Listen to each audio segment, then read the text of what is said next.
Entry level is a term you wouldn't apply to any new Porsche 911, but it is a perfectly apt description of the 944 model. In 1983, as Porsche was coping with the effects of a sluggish economy in the United States, the 944 was introduced. Things got even better in 1986 with the introduction of the 944 Turbo, which became one of the most desirable cars in the line.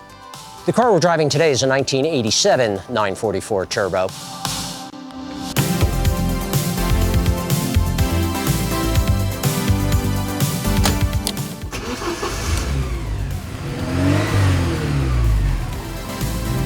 I'm pleasantly surprised by how easy the car is to get in and out of. It starts the experience off very pleasant.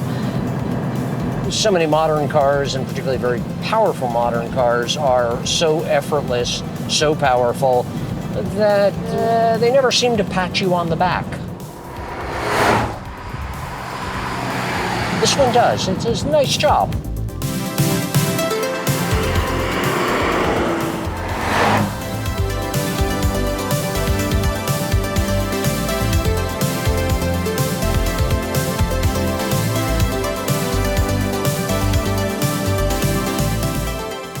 And that brings us to the Macan GTS.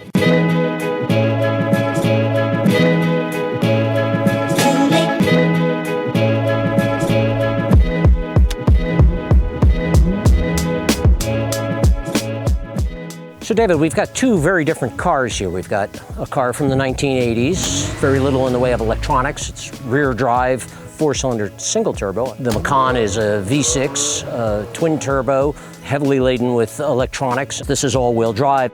What do you think is going to be the feel on the track between the two cars? That'll be interesting to learn by doing. I think that the 944 will obviously be much more nimble, lower center of gravity. The dynamics of the 944 from my old racing days, I remember you could get away with just about anything in it. I suspect the weight of the Macan and the high center of gravity with so much elevation change, you're going to have to be more careful how you place the car.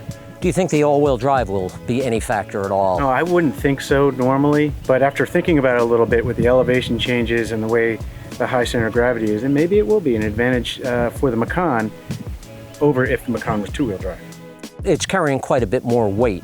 Do you adapt your driving in any way? So does a professional drive the cars differently? You brake earlier. Okay. You turn in slower, but we'll see. For sure, you're going to be braking earlier. It's just physics. Tires are everything. Mm-hmm. So that's one reason why vintage cars go much faster today than they did in the day. Well, we'll just have to look at the times and see what it does out on the track. See how they feel, yeah. Very good.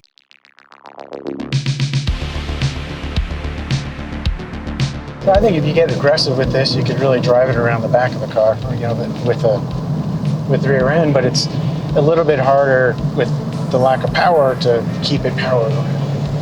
Understood. You're not going to get one of those big smoky drifts going. Well, I've always said that there's not a car that wouldn't be improved by having another 100 horsepower, so... Well, the funny thing is, back in the day, this was big power. Got it. People used to put a chip in these things and get 300 horsepower right away. Now, that wasn't the smoothest power, but it was pretty significant. It would run with the 911s. The feel on the steering wheel matches what the car is doing. Uh-huh, okay. So, it's not like we've got this big wiggly wobbly thing. It's just the car is a little bit slow to react. So it's nice and tight in the steering. Understood. But the car takes a while to roll over and set. And then when you're doing that left-right transition, it's a little bit slow to make the left-right transition. Mm-hmm. I've been kind of messing around with the throttle getting in the corner and through the corner, and it doesn't do anything snappy evil, that's for sure. Got it. Not a great amount of feedback under braking, maybe even some fade, but we don't know what brake pads are in the car or how old they are. Not much initial bite. And once we got going, a little bit more inconsistency through the brake zone. So I kept arriving at the corner maybe a little bit at the wrong speed.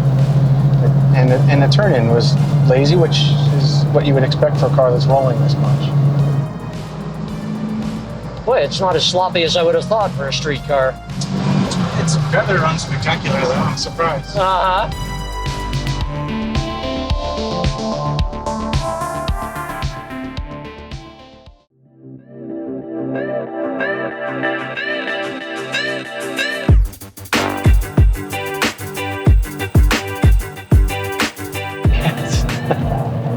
Big difference. Yeah, it's a lot easier to be aggressive with it. It does not feel that much heavier. Uh-huh. I mean, you feel higher, and it's kind of weird that way. But so obviously the shifts are really quick, and even the downshifts. If you notice, I'm not doing the downshifts. I'm letting it do the downshifts.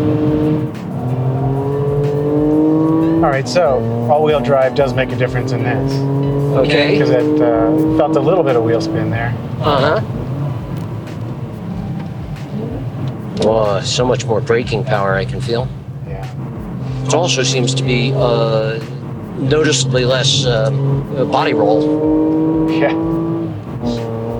It's funny, for how big it is, it actually responds much quicker. You really know what you have when you get into the corner, where you're not really sure with the 944. And is that a matter of chassis? Chassis tuning and Got it. and feel in the corner. It makes it set and stays there, where the 944 seemed to kind of move around to get to its set, and even when it got there, it was really ambiguous about it. I like that one on the throttle. It kind of moves around on the back. Yeah, it's much easier to place. It just goes where you want it to go. But it's 30 years of technology, right? It's so much easier. It is. It's really just so much easier. Wow. All right, I didn't expect that much of a difference.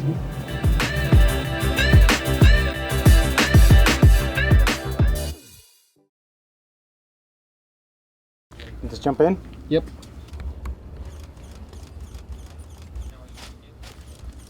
All set?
Memory lane.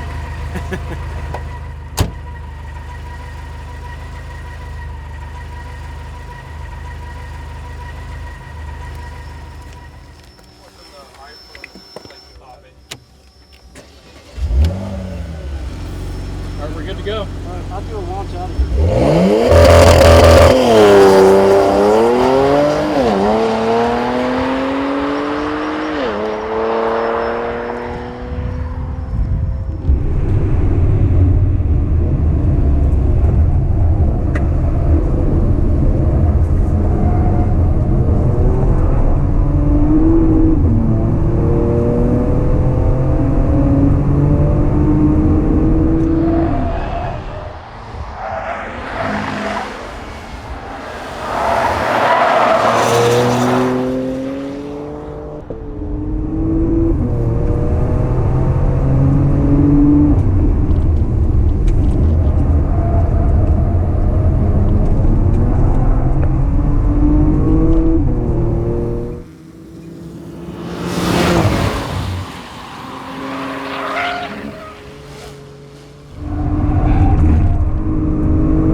had a chance to really compare what was a 30-year-old 944 turbo with the latest and greatest 2017 Macan GTS. What do you think? What's the takeaway here? Well, the easy takeaways are both fun. The difference was pretty amazing compared to when I had you as a passenger when I was alone with the turbo. It was more nimble. You had to be a lot more anticipatory with the car. So, you know, kind of if you put it into the corner, you had to really know what you're going to get when it took a set because of that time lag and the car rolling over and taking a set on the tires. The contrast with the Macan was very quick to respond, relatively speaking. And it also gave really good feedback right away. So there wasn't so much of that waiting to see what you were going to get. And I felt like even though we were going 20 miles an hour faster on the straightaways, I was still braking at the same place or maybe even later. Who knows, you know, 30 years of education on brakes has to count for something. There was approximately a 10-second gap. Where does that fall in relation to what you might have expected before we got on the track? I had no idea what to expect. So I remember the 944 being more nimble than it is, but I found I had to really kind of lead the turbo and really be much more exaggerated in getting it to rotate, and much more exaggerated in what I was doing. Understood. And this I could just flail it around. We just do whatever. What we might have thought was a dead end, a front-engine, liquid-cooled car that we thought for quite a while was just going nowhere, and now we have the Macan here, and four-door. Yes, absolutely, and a sport utility. Porsche has clearly evolved in many ways and diversified. It really has the Porsche heritage built into it as far as the feel and the quick response, and it's just an evolution. They're both Porsches. We would have a good time with both of them. If you need to carry the family, the Macan is the way to go. And if you're on a Sunday morning drive by yourself, the 944 is a darn good choice. And that's pretty much the way it is with all vintage Porsches these days.